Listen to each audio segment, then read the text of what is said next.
Mesdames et messieurs, bonsoir, bienvenue à cette édition du 1945. Voici les titres de l'actualité de ce jeudi 21 novembre 2024. Révision de la liste électorale, la CEI fait le bilan et dénombre un peu plus d'1 400 000 requérants enregistrés. Notre rédaction était présente ce matin au Forum africain des transports où des experts travaillent sur des stratégies pour promouvoir le secteur des transports en Afrique. Et en région, les populations de la sous-préfecture de Dalleux appellent au secours. L'axe d'Anané-Dalleux-Sipilou est un vrai parcours du combattant pour ses habitants. Les détails à suivre dans un instant. On ouvre cette édition avec la commission électorale indépendante qui a fait le point de la révision de la liste électorale ce jeudi au siège de l'institution. La CEI se félicite du bon déroulement de l'opération qui a duré près d'un mois et qui a permis d'enregistrer plus d'1 400 000 requérants. Les prochaines phases de cette opération ont été annoncées par le 4e vice-président de l'organisation. Les détails dans ce reportage d'André Assemian, Ahmed Badini et Félicien Diaou. 1 461 081 requérants enregistrés. C'est le bilan de l'opération de la révision des listes électorales en Côte d'Ivoire qui a débuté le 19 octobre pour s'achever le 17 novembre 2024. Cette initiative avait pour objectif d'enregistrer jusqu'à 4,5 millions de nouveaux électeurs en préparation des élections présidentielles prévues pour octobre 2025. Seulement, malgré la prolongation d'une semaine accordée par la Commission électorale indépendante CEI, cet objectif n'a pas été atteint. L'opération a duré un mois et a mobilisé 3 973 agents dans plus de 12 000 centres d'enrôlement répartis à travers le pays. Le 4e vice-président de la CEI a présenté un bilan de cette opération au siège de l'institution. Les statistiques enregistrées sur le territoire national en attente d'intégrer celles de la diaspora. La catégorie 1, c'est-à-dire des personnes figurant sur la liste électorale, sollicitant un changement de lieu de vote ou de modification de données personnelles. 517 927 requérants, dont 283 419 hommes et 234 505 femmes. S'agissant de la catégorie 2, définition, personnes sollicitant une première inscription, 943 157 requérants, dont 511 125 hommes et 432 032, soit un total de 1 461 081 requérants, dont 794 544 hommes et 666 537 femmes. Après la clôture de cette phase de révision, la CEI va procéder à plusieurs étapes cruciales. La première, c'est l'analyse des données durant laquelle les informations collectées vont être examinées pour en vérifier la validité. Ensuite, les listes provisoires seront publiées, permettant ainsi leur consultation par le public. Enfin, une période de contentieux sera ouverte, durant laquelle les électeurs pourront contester les inscriptions avant la publication des listes définitives attendues en 2025. La Commission électorale indépendante invitera, pendant le contentieux, tout électeur détenant les justificatifs requis à se tenir prêt pour, premièrement, réclamer l'inscription d'une personne dûment enrôlée mais ne figurant pas sur la liste électorale provisoire. Demander la radiation d'un électeur décédé, de celle qui a perdu sa qualité d'électeur, de celle dont la radiation a été ordonnée par l'autorité compétente ou d'une personne indûment inscrite. Demander la rectification de données. Cette révision est essentielle pour s'assurer que tous les citoyens éligibles puissent exercer le droit de vote lors des prochaines élections. Elle met également en lumière l'importance d'une participation active des Ivoiriens dans le processus électoral.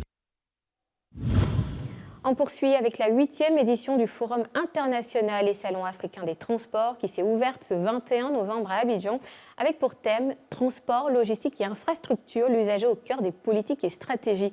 Et parmi les différentes articulations de ce forum figure l'école de la route lancée l'année dernière. Ce programme vise à sensibiliser les enfants au code de la route et à leur apprendre comment se protéger en toute sécurité. Plus de précisions avec Hugues Guédot et Marion Été. La population africaine devrait atteindre 2,5 milliards d'habitants d'ici 2050, ce qui accentue la nécessité d'améliorer les infrastructures de transport pour soutenir cette croissance. Près de 62% des acteurs internationaux du secteur logistique envisagent d'investir en Afrique en raison des opportunités croissantes sur le continent. Ces chiffres soulignent l'importance cruciale de créer un système de transport qui non seulement répond aux exigences opérationnelles, mais est également aligné sur les attentes et le bien-être des usagers. C'est tout le sens de cette 8e édition du Forum international et Salon africain des transports. La sécurité routière est en plein renforcement. Le système de transport intelligent est en pleine expansion, tout comme le renforcement des capacités des conducteurs et gestionnaires d'entreprises de transport routier qui ne cessent de prendre de l'ampleur. Ce forum représente une occasion idoine de rassembler des experts, des décideurs et des acteurs clés du secteur pour échanger des idées, partager des expériences et promouvoir les meilleures pratiques. Alors, le forum est créé après une longue période de réflexion depuis 2009 jusqu'à fin 2010 où le secteur des transports en Côte d'Ivoire est à la fois prometteur et assez sinistré. Voilà, c'est la période de tous les enjeux et nous nous disons qu'il faut vraiment accompagner ce secteur-là. Voilà d'où nous vient la réflexion de dire il faut qu'on mette en place une tribune où nous rassemblons tout le monde, que ce soit le secteur public, le secteur privé, pour partager ensemble toutes nos idées et essayer de développer ce moteur de l'économie-là. Il faut dire que ce forum est bienvenu dans la mesure où c'est un espace qui essaye de faire le point de la situation des transports en général, mais en particulier du transport routier. La directrice générale d'Africa Transtour, Magnati Bamba, commissaire général du FISAT, a souligné à cette occasion que les 7 éditions précédentes ont permis de faire des plaidoyers auprès des gouvernements ainsi que des commissions économiques de l'UEMOA et de la CEDEAO pour aborder les questions de transport et échanger sur les thématiques d'actualité. On reste sur le fil de l'actualité nationale. Le Premier ministre, chef du gouvernement, Robert Begré-Mambé, a procédé à une visite de chantier sur le site de recasement d'Andokwa où seront recasées les populations déguerpies des zones inondées et sur le chantier du 2e tronçon de la Y4. À ses côtés, Amédée Kouakou, le ministre de l'Équipement et de l'Entretien routier, et Bruno Koné, le ministre de la Construction, du Logement et de l'Urbanisme. On fait le point avec Tchelina Lebonsoro et Félicien Biaou. Le site de 39,89 hectares à Andokwa 1, dans la commune d'Anyama, va accueillir les populations relogées des zones inondables. Il comprend environ 3000 lots de 75 mètres carrés à 100 mètres carrés. L'aménagement va inclure un espace vert de 22 677 mètres carrés, une zone pour le traitement des déchets ménagers, 2 centres de santé, 3 écoles, 3 agoras, 2 espaces culturels, 4 lieux de culte et un marché. La voirie principale sera bitumée, tandis que les voies secondaires et tertiaires seront pavées. Le Premier ministre a assuré que toutes les commodités vont être mises en place pour favoriser l'épanouissement des jeunes et l'autonomisation des femmes. C'est-à-dire que finalement, cette zone sera une zone privilégiée, bien aménagée, qui va recueillir tous nos frères et sœurs qui ont dû quitter les zones inondables et pour lesquelles des mesures sociales très fortes seront prises et le président de la République tient à ce que cela soit fait dans les meilleurs délais. Et nous avons configuré le timing, c'est-à-dire l'emploi du temps, en demandant au BNED et au ministère des Infrastructures, au ministère de la Construction, au ministère de l'Hydraulique, ainsi qu'au ministère de la Jeunesse et de l'Emploi des Jeunes, d'aller très vite, de sorte à ce que dans les meilleurs délais, c'est-à-dire dans le premier trimestre de l'année 2025, tous ces terrains soient mis à la disposition de nos frères et sœurs en assurant leur autonomisation en ce qui concerne la vie sociale. Lors de cette visite de terrain, le Premier ministre, accompagné d'Amédée Kouakou, ministre de l'Équipement et de l'Entretien routier, et de Bruno Nabagné-Koné, ministre de la Construction et de l'Urbanisme, a également inspecté le chantier du deuxième tronçon de la Y4 qui s'étend sur 30 km. Nous sommes en train de continuer le chantier. Nous venons de visiter un tronçon qui fait environ 30 km, si on met les deux bouts ensemble, et pour un montant de près de 66 milliards de francs CFA, financé aussi bien par la BAD que par la Banque mondiale. Ce que nous notons, c'est que tout cela va contribuer à fluidifier le trafic, c'est-à-dire que celui qui est à Bingerville, qui demain voudra aller à Yamoussoukro, n'a plus besoin de traverser tout Abidjan, il passe par Y4 et il prend l'autoroute, il est parti. Et tous les chantiers seront terminés au plus tard en octobre 2025. La construction de la Y4 vise à améliorer la fluidité du trafic routier et à stimuler le développement de la Côte d'Ivoire. Près de 500 jeunes sont actuellement employés sur le chantier, 97% d'entre eux étant des travailleurs ivoiriens. Nous vous l'annoncions en titre, les populations de la sous-préfecture de Dalleux, située dans le département de Danané, éprouvent un besoin urgent d'assistance face à la dégradation de l'axe routier Danané-Sipilou. Cet itinéraire essentiel pour la mobilité des habitants et l'accès aux services de santé est devenu impraticable, surtout pendant la saison des pluies. Les habitants de cette localité, qui réclament aussi des infrastructures de base dans les secteurs de la santé et l'éducation, appellent au secours dans ce reportage de notre correspondant Théodore Ocaré et Karel Dablé. Voici un aperçu des impacts et des défis auxquels les populations de Dalleux font face. La sortie de son lit de la rivière Flinhy à cause des dernières pluies a provoqué des inondations importantes. De nombreuses familles ont été contraintes de quitter leur maison en raison des eaux envahissantes entraînant des déplacements massifs. Nous sommes au bord ici, quand la moto vient, on traverse avec la personne. C'est selon la personne ce qu'il a pour nous donner. S'il a 100 francs ou même 500, on le fait traverser. Ce que les enfants font, j'espère que c'est bon, c'est important parce qu'on n'a pas de route. Si on vient les manger comme ça, les vieilles là viennent, il n'y a pas de route. Et ils transportent ça, ces pirogues là, pour traverser, on les donne un peu. Par jour, je viens ici, si on n'est rien payé, souvent c'est 25 000. Souvent 30 000 par mois. Quand il vient à 5 motos comme ça, souvent il paye. La dernière fois, il paye 50 000 même, ici. Dans les jours même, il paye 20 000, 30 000. Chaque jour qu'il vient. L'axe routier dépendant de Danané à Sipilou, qui traverse la sous-préfecture de Dalleux, d'une longueur totale de 64,5 km, est un élément crucial pour le développement de la région du Tonkpi en Côte d'Ivoire.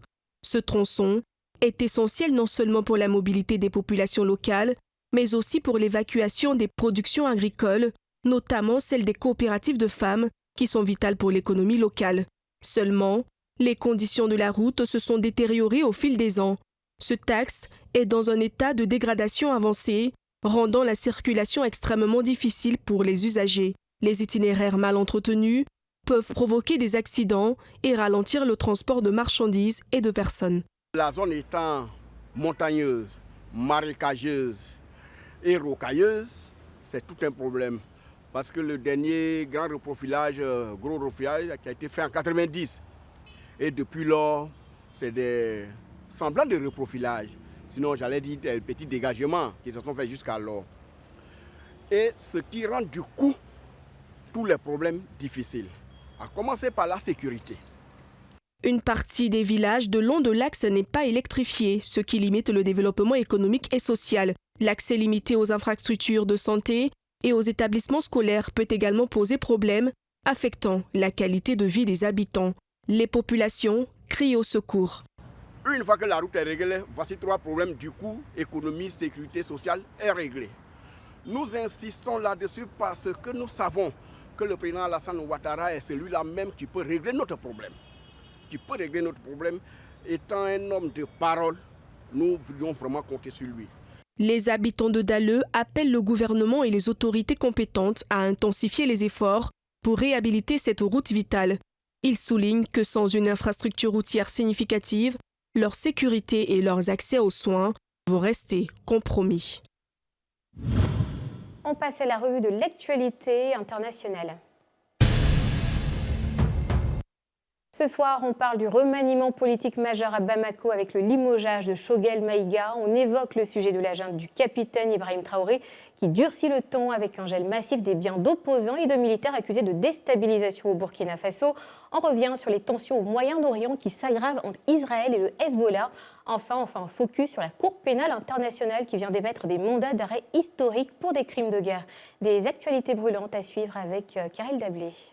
Le Premier ministre malien Choguel Kokala Maïga a été destitué de ses fonctions par le général Assimi Goïta suite à des critiques concernant la gestion de la transition en cours depuis 2020. Âgé de 66 ans, Choguel Maïga cède sa place au général Abdoulaye Maïga, 43 ans, ancien ministre de l'administration territoriale.